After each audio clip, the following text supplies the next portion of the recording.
സ്വന്തം മാതാപിതാക്കളെ പോലും കൊന്നുകളയുന്ന ഒരു ദുരന്തത്തിലേക്ക് മക്കൾ എത്തിച്ചേർന്നത്?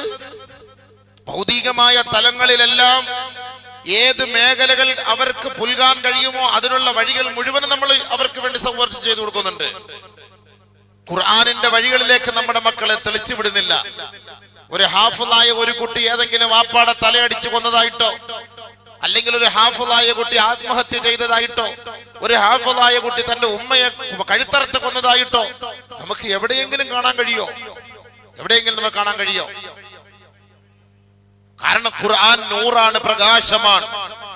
ഖുർആൻ അള്ളാഹുവിന്റെ പ്രകാശമാണ്, വെളിച്ചമാണത്. ആ നൂറ് നമ്മുടെ കൽബിലേക്ക് കയറി കഴിഞ്ഞാൽ ഉമ്മയെ ഉമ്മയായിട്ട് നമുക്ക് കാണാൻ കഴിയും, ഉപ്പയെ ഉപ്പയായിട്ട് കാണാൻ കഴിയും, പെങ്ങളെ പെങ്ങളായിട്ട് കാണാൻ കഴിയും. നമ്മുടെ ഈ നാട്ടിലല്ലേ ഇത്ര വലിയ സാംസ്കാരിക പ്രബുദ്ധരായ കേരളത്തിൽ സ്വന്തം ഗർഭിണിയായ സ്വന്തം മങ്ങൾ, ഗർഭിണിയായ പെങ്ങളെ പോലും ആങ്ങളമാർ ലൈംഗിക ഇച്ഛയ്ക്ക് വേണ്ടി ഉപയോഗിക്കുന്ന ഒരു കാലത്തിലേക്ക് ഈ ലോകം അധപ്പതിച്ചു പോയെങ്കിൽ ഇതിന്റെയൊക്കെ പിന്നിൽ പ്രവർത്തിക്കുന്ന സംഭവം എന്താണ്? നമ്മൾ ചിന്തിച്ചു നോക്കി. നമ്മൾ മനസ്സിലാക്കണം, ഒരു കാലഘട്ടം വരെ നബി സല്ലല്ലാഹു അലൈഹി വസല്ലമ തങ്ങൾ ഇതൊക്കെ പറഞ്ഞിട്ടുണ്ട്. ഹബീബേ, എന്റെ പൊന്നു സഹോദരങ്ങളെ, അല്ലാഹുവിന്റെ റസൂൽ പറയാത്തതൊന്നും ഈ ലോകത്ത് നടക്കില്ല. പക്ഷെ നമുക്കിപ്പോഴും ദുനിയാവിനോടുള്ള ആ ഒരു പ്രേമവും അതിനോടുള്ള ഒരു സ്നേഹവും അതിനോടുള്ള അദമ്യമായ ആ മോഹവും നമുക്ക് വിട്ടിട്ടില്ല. ആഖിറത്തെ കുറിച്ച് ഇപ്പോഴും നമുക്ക് വല്ല ബോധം ഉണ്ടായിട്ടില്ല. നബി സല്ലല്ലാഹു അലൈഹി വസല്ലമ തങ്ങൾ നമ്മളോട് വളരെ വ്യക്തമായി ആഖിർ സമാനിൽ നടക്കാൻ പോകുന്ന സംഭവങ്ങളെ കുറിച്ചെല്ലാം നമ്മളോട് നബി സല്ലല്ലാഹു അലൈഹി വസല്ലമ തങ്ങൾ പറഞ്ഞിട്ടുണ്ട്. പക്ഷെ അത് പഠിക്കണ്ടേ? അത് പഠിക്കാൻ മദ്രസയിൽ വരണ്ടേ? അത് പഠിക്കാൻ മക്കളെ അതിനുവേണ്ടി പ്രാപ്തരാക്കണ്ടേ മാതാപിതാക്കൾ?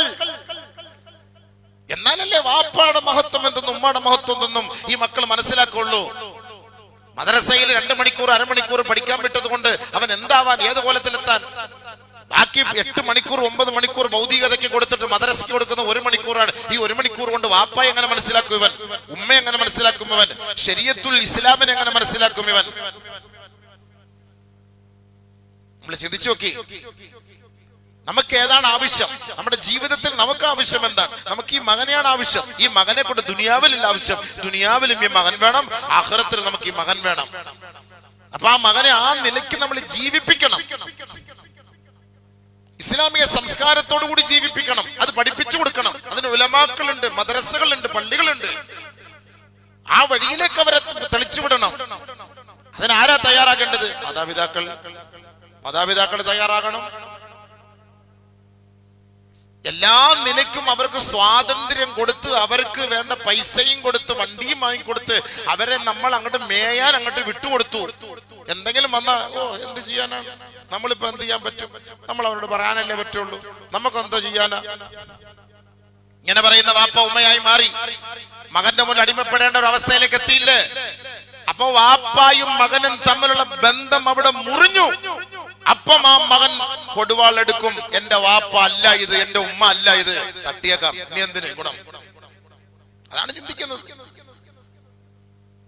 നബി സല്ലല്ലാഹു അലൈഹി വസല്ലമ തങ്ങൾ ഒരു ഹദീസിൽ പറഞ്ഞു, ഒരു കാലം വരും അന്ന് മക്കളെ വളർത്തുന്നതിനേക്കാൾ നല്ലത് പട്ടിക്കുട്ടിയെ വളർത്തലാണ്. ഇദഖതറബ സമാൻ അൻ യുറബ്ബിയ റജുലു ജർവൻ ഐ വലദുൽ കൽബ് ഖൈറുൽ ലഹു മിൻ അൻ യുറബ്ബിയ വലദൻ ലഹു ഔ കമാ ഖാല ഇസ്ലാം. പട്ടിക്കുട്ടിയെ വളർത്തലാണ് സ്വന്തം മക്കളെ വളർത്തുന്നതിനേക്കാൾ ശ്രേഷ്ഠം. ഒരു കാലം അങ്ങനെ വരും എന്ന് ഹബീബായ തങ്ങൾ പറഞ്ഞതിന്റെ യാഥാർത്ഥ്യം നമ്മൾ ഇന്നത്തെ ഈ കാലഘട്ടത്തിൽ മനസ്സിലാവുന്നു.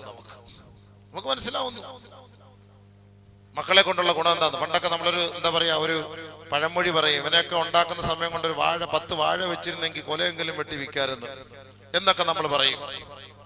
ഒരു തമാശക്കെങ്കിലും ഈ മക്കളുടെ കുരുത്തക്കേട് കാണുമ്പോൾ പറയുന്നത് പോലെ ഇപ്പൊ അത് യാഥാർത്ഥ്യമല്ലേ?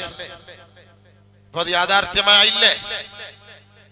നബി സല്ലല്ലാഹു അലൈഹി വസല്ലം കാന യുഹദ്ദിസു റസൂലുള്ളാഹി സല്ലല്ലാഹു അലൈഹി വസല്ലം അന്ന ബൈന യദൈ സാ, ലോകാവസാനത്തോടുകൂടി സംഭവിക്കാൻ പോകുന്ന കാര്യങ്ങളിൽ പെട്ടതാണ് അൽ ഹറജ്. അൽ ഹറജ്, കൊല അധികരിക്കും. നബിയുനാ ശഫീഉനാ റസൂലുള്ളാഹി അതാണ് റസൂൽ സല്ലല്ലാഹു അലൈഹി വസല്ലമ തങ്ങൾ പറഞ്ഞു, കൊല അധികരിക്കുന്ന ഒരു കാലഘട്ടം വരും. ഖാലു വമൽ ഹറജു യാ റസൂലല്ലാഹ്. അല്ലാഹുവിന്റെ റസൂൽ സല്ലല്ലാഹു അലൈഹി വസല്ലമ തങ്ങളോട് സ്വഹാബത്ത് ചോദിച്ചു, എന്താണ് ഹറജ് നബിയെ? ഖാല റസൂലുള്ളാഹി സ്വല്ലല്ലാഹു അലൈഹി വസല്ലം, അല്ലാഹുവിന്റെ റസൂൽ മറുപടി പറഞ്ഞു, അൽ ഖത്ൽ വൽ കദിബ്, കളവും കൊലയും അധികരിക്കും. ഈ രണ്ട് കാര്യമാണ് നബി സല്ലല്ലാഹു അലൈഹി വസല്ലം തങ്ങൾ ഊന്നി പറഞ്ഞത്. ആഖിർ സമാൻ, ലോകാവസാനത്തിന്റെ അടയാളം എന്ന നിലയിൽ ആഖിർ സമാൻ, ഈ ലോകത്തിന്റെ അവസാനത്തിന്റെ അടയാളങ്ങളാണ് നിങ്ങൾ കാണാൻ പോകുന്നത്. ഒന്ന് അൽ ഖത്ൽ, കൊല അധികരിക്കും. രണ്ട് അൽ കദിബ്, കളവ് അധികരിക്കും. കാല ഉടനെ സഹാബാക്കൾ ചോദിച്ചു, അക്സറു മിമ്മാ നഖ്തുലുൽ ആൻ, ഇന്ന് നമ്മൾ കൊല്ലപ്പെടുന്നത് പോലെ, അതായത് ആ കാലഘട്ടത്തിൽ ഈമാനും ഷിർക്കും തമ്മിലുള്ള യുദ്ധം, സമരത്തിൽ കൊല്ലപ്പെടുമല്ലോ ധാരാളം ആളുകൾ, ഇരുഭാഗത്തു നിന്നും കൊല്ലപ്പെടും. അപ്പൊ ഇതിനേക്കാളും കൊല അധികരിക്കുമോ നബിയെ? നബി ഉദ്ദേശിച്ചത് അതാണോ എന്ന് സ്വഹാബത്ത് ചോദിക്കുകയാണ്. ആ കാലഘട്ടത്തിൽ കൊല്ലപ്പെടുന്നതിനേക്കാളും അധികരിക്കുന്ന കൊലയായിരിക്കുമോ ആ കാലഘട്ടത്തിൽ എന്ന് ഹബീബായ റസൂലുള്ളാഹി സ്വല്ലല്ലാഹു അലൈഹി വസല്ലമ തങ്ങൾ സഹാബാക്കളോട് ചോദിക്കാൻ ജിജ്ഞാസയാണ്. ഇന്നിപ്പോ ഇവിടെ ശത്രുക്കളുമായിട്ട് അവർ ഏറ്റുമുട്ടാണ്. അവിടെ സഹാബാക്കൾ തമ്മിൽ ഈമാനും കുഫറും തമ്മിലുള്ള സംഘടനമാണത്. ധർമ്മവും അധർമ്മവും തമ്മിലുള്ള സംഘടനമാണത്. അതിൽ നിന്ന് ധാരാളം പേര് വധിക്കപ്പെടും, കൊല്ലപ്പെടും, ഷഹീദാക്കപ്പെടും. അതേപോലെ ഒരു കാലഘട്ടമാണോ ആദരവായ റസൂലുള്ളാഹി സ്വല്ലല്ലാഹു അലൈഹി വസല്ലമ തങ്ങൾ ഉദ്ദേശിച്ചത് എന്ന് നബിയുന റസൂലുള്ളാഹി തങ്ങളോട് സഹാബാക്കൾ ചോദിച്ചു. നബി സല്ലല്ലാഹു അലൈഹി വസല്ലമ തങ്ങൾ അപ്പോൾ മറുപടി പറഞ്ഞു, അതല്ല. അന്നത്തെ കാലഘട്ടത്തിൽ അത് സത്യവും അസത്യവും നിലനിൽക്കാൻ വേണ്ടിയുള്ള സമരമായിരുന്നു.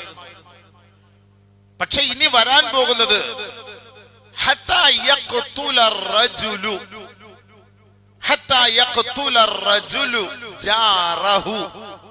എത്രത്തോളം എന്ന് വെച്ചാൽ ഒരാൾ തന്റെ അയൽവക്കക്കാരനെ കൊന്നുകളയും. വയഖ്തുല അഖാഹു, അവന്റെ സ്വന്തം സഹോദരനെ കൊന്നുകളയും. വയഖ്തുല അമ്മഹു, അവന്റെ പിതൃവ്യനെ കൊന്നുകളയും. വയഖ്തുല ഇബ്ന അമ്മിഹി, അവന്റെ പിതൃവ്യന്റെ മക്കളെ കൊന്നുകളയും. ആദരവായ റസൂലുള്ളാഹി സ്വല്ലല്ലാഹു അലൈഹി വസല്ലമ തങ്ങൾ ഇത് പറഞ്ഞപ്പോ ഖാലു, സഹാബത്ത് പറഞ്ഞു, സുബ്ഹാനല്ലാഹ്, എന്താ നബിയെ, ഉപ്പയെ കൊല്ലുമെന്നോ ഉമ്മയെ കൊല്ലുമെന്നോ സ്വന്തം സഹോദരനെ കൊല്ലുമെന്നോ അയൽവക്കക്കാരനെ കൊല്ലുമെന്നോ? ഖാല റസൂലുള്ളാഹി സ്വല്ലല്ലാഹു അലൈഹി വസല്ലം, അതെ. സഹാബാക്കൾക്ക് അത്ഭുതം. സ്വന്തം പിതാവിനെ കൊല്ലുക എന്ന് പറഞ്ഞാൽ, മാതാവിനെ കൊല്ലുക എന്ന് പറഞ്ഞാൽ, ആങ്ങളയെ കൊല്ലുക എന്ന് പറഞ്ഞാൽ, പെങ്ങളെ കൊല്ലുക എന്ന് പറഞ്ഞാൽ, അയൽവക്കക്കാരനെ കൊല്ലുക എന്ന് പറഞ്ഞാൽ, കൂട്ടുകാരനെ കൊല്ലുക എന്ന് പറഞ്ഞാൽ സഹാബത്തിന് അത്ഭുതമല്ലേ? സുബ്ഹാനല്ലാഹ്, അങ്ങനെ സംഭവിക്കുമോ? നബി സല്ലല്ലാഹു അലൈഹി വസല്ലമ തങ്ങൾ പറഞ്ഞു, അതെ സംഭവിക്കും, ലോകാവസാനത്തിനാണല്ലോ സംഭവിക്കും. അപ്പൊ സഹാബത്ത് ചോദിച്ചു, വമഅനാ ഉഖൂലുന, ബുദ്ധി ഇല്ലാത്തത് കൊണ്ടായിരിക്കാമില്ലേ?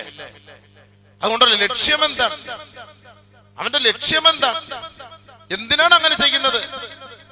അപ്പൊ ബുദ്ധി പ്രശ്നമാണോ? ഖാല റസൂലുള്ളാഹി സ്വല്ലല്ലാഹു അലൈഹി വസല്ലമ തങ്ങൾ പറഞ്ഞില്ല, അവന്റെ ബുദ്ധിയുടെ പ്രശ്നമല്ല, അവന്റെ ബുദ്ധിയൊക്കെ പോയി, നഷ്ടപ്പെട്ടു പോയി.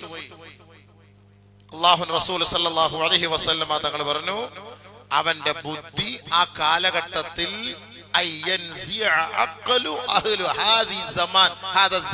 ആ കാലഘട്ടത്തിൽ അവരുടെ ബുദ്ധി ക്ഷയിച്ചുപോയി, തകർന്നുപോയി, നശിച്ചു പോകും. അതിന്റെ അർത്ഥം എന്താ?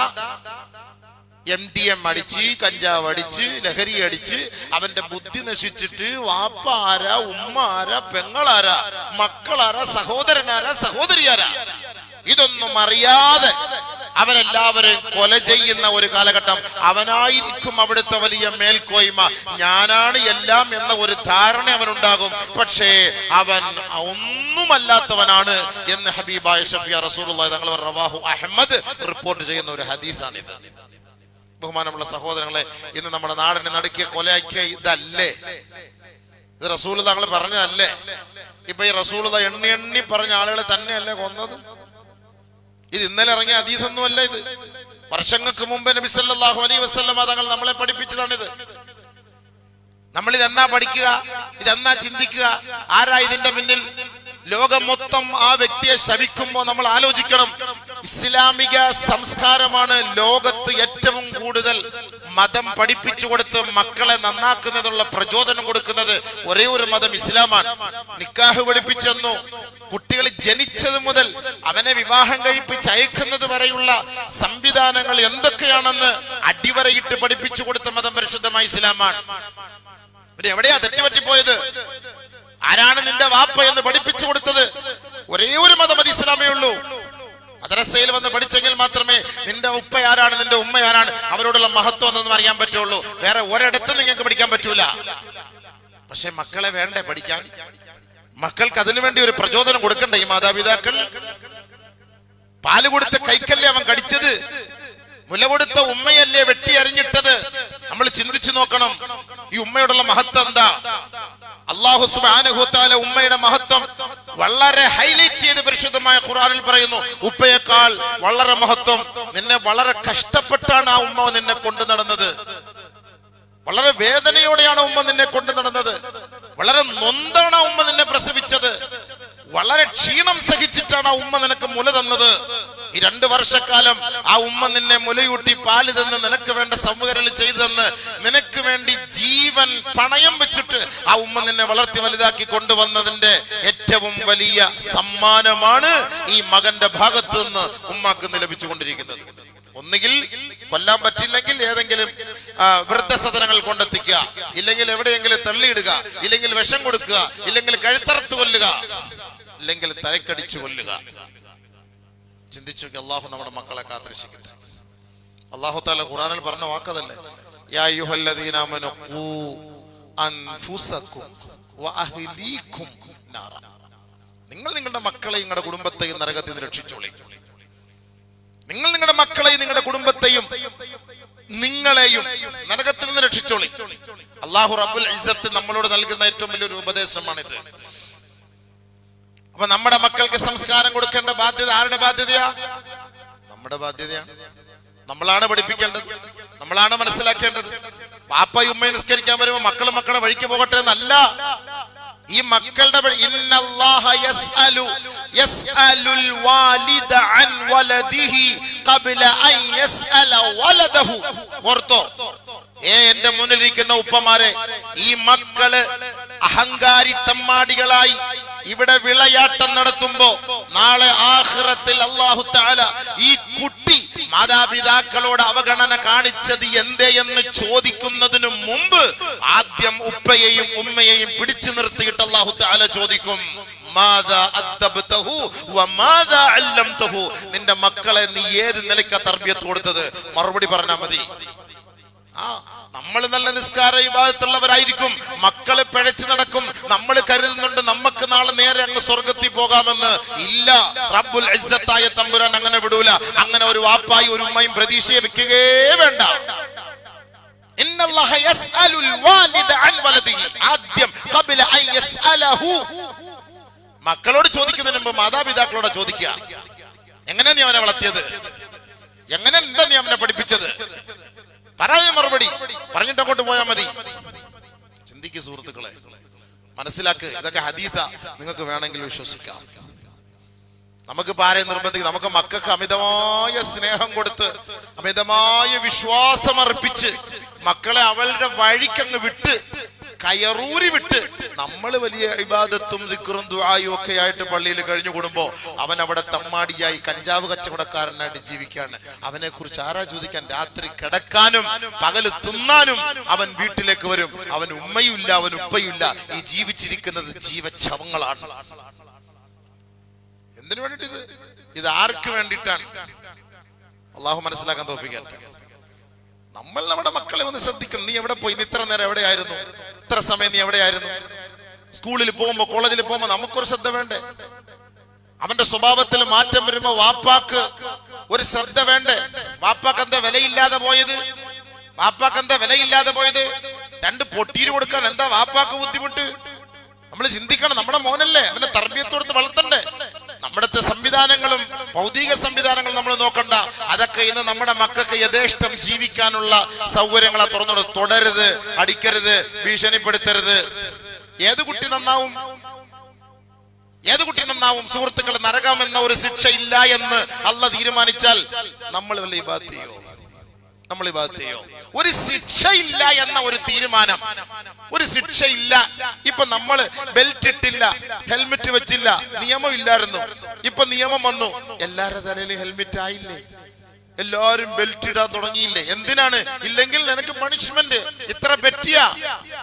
ഈ ഒരു നിയമം ഇല്ലെങ്കിലോ നമ്മൾ ഇടൂല, ഒന്നും ചെയ്യൂല. ശിക്ഷണ നടപടികൾ ഇല്ല എങ്കിൽ പേടി ഉണ്ടാവൂല. അതാണ് ഈ ശിക്ഷണ നടപടികൾ. നബി സല്ലല്ലാഹു അലൈഹി വസല്ലം തങ്ങൾ നരകത്തെ കുറിച്ച് പഠിച്ചു, കരഞ്ഞു, പൊട്ടിക്കരഞ്ഞു, നരകത്തിൽ നിന്ന് കാവൽ തേടി. ഇതിന് നമ്മളോട് പറഞ്ഞു, നിങ്ങളും കാവൽ തേടണേ, നരകത്തിൽ നിന്ന് അള്ളാഹുവിനോട് കാവൽ തേടണേ എന്ന് നമ്മളോടാ പഠിപ്പിച്ചത്. ജിബ്രീൽ വന്നിട്ട് പറഞ്ഞിട്ട് നബി തങ്ങൾക്ക് താങ്ങാനാവാതെ, കഫാക യാ ജിബ്രീൽ, നിർത്തും, മതി, എന്നെ കൊണ്ടും പറ്റൂല, ഇനി കേൾക്കാൻ എനിക്ക് പറ്റൂല, അല്ലാഹുമ്മ അജ്റിനാ മിനന്നാർ എന്ന് നബി സല്ലല്ലാഹു അലൈഹി വസല്ലം തങ്ങൾ ദുആ ചെയ്യുന്നത് ആ നരകം ഉള്ളത് കൊണ്ടാണ്. നരകം എന്നൊരു സംവിധാനം ഇല്ലായിരുന്നെങ്കിൽ നമുക്ക് ഈ നോമ്പിന്റെ ആവശ്യമില്ല, എങ്ങനെയും ജീവിക്കാം, ഇബാദത്തിന്റെ ആവശ്യമില്ല.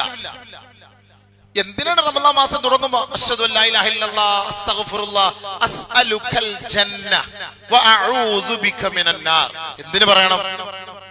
എന്തിനു പറയണം? അല്ലാഹുവേ, നീ സ്വർഗ്ഗം നിന്നോട് ഞാൻ ചോദിക്കുന്നു, നരകത്തിൽ നിന്ന് നിന്നോട് ഞാൻ കാവൽ തേടുന്നു അല്ലാഹ്. അതിന്റെ അർത്ഥം എന്താ?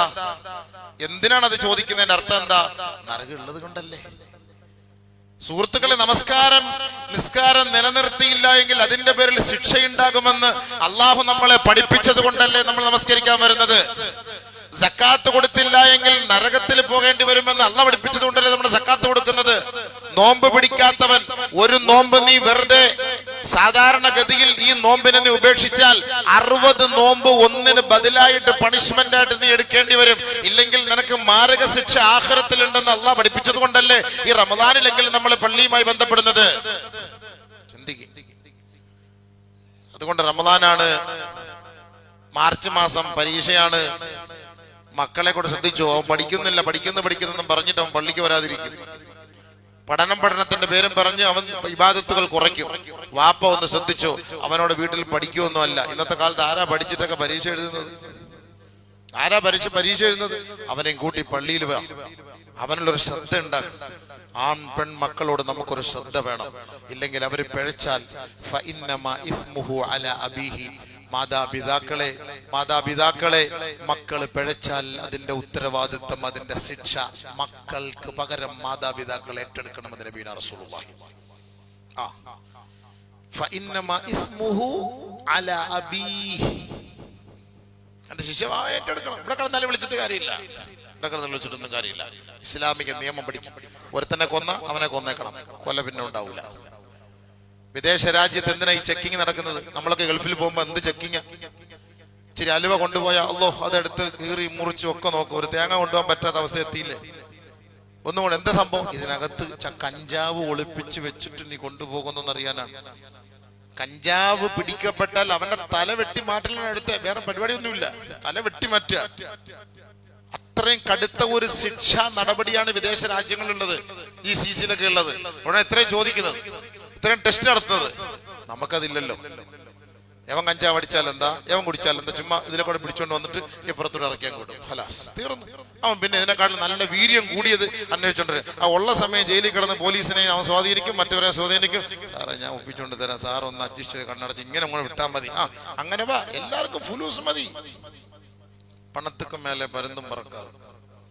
എങ്ങനെ നന്നാവുന്നായി പറയുന്നത്? അതുകൊണ്ട് നമ്മുടെ മക്കളെ വേണം നിങ്ങൾക്ക് ആഗ്രഹം ഉണ്ടെങ്കിൽ ഓരോ വാപ്പായും ഉമ്മായും അവരവരുടെ മക്കളുടെ കാര്യത്തിൽ ഒരു ശ്രദ്ധ ചെലുത്തി റമദാൻ വരുന്നു ദുആ ചെയ്യ്. അല്ലാഹു ഞങ്ങളുടെ മക്കളെയൊക്കെ നീ നന്നാക്കി തരണേ. ഇവിടെ ദുആ ചെയ്യ്, മനസ്സിലാക്കി ദുആ ചെയ്യ്, ആത്മാർത്ഥമായിട്ട് ദുആ ചെയ്യ്, പൊട്ടിക്കറിഞ്ഞ് ദുആ ചെയ്യ്, മക്കൾക്ക് വേണ്ടി ദുആ ചെയ്യ്, ഇല്ലപോലെ ദുആ ചെയ്യ്.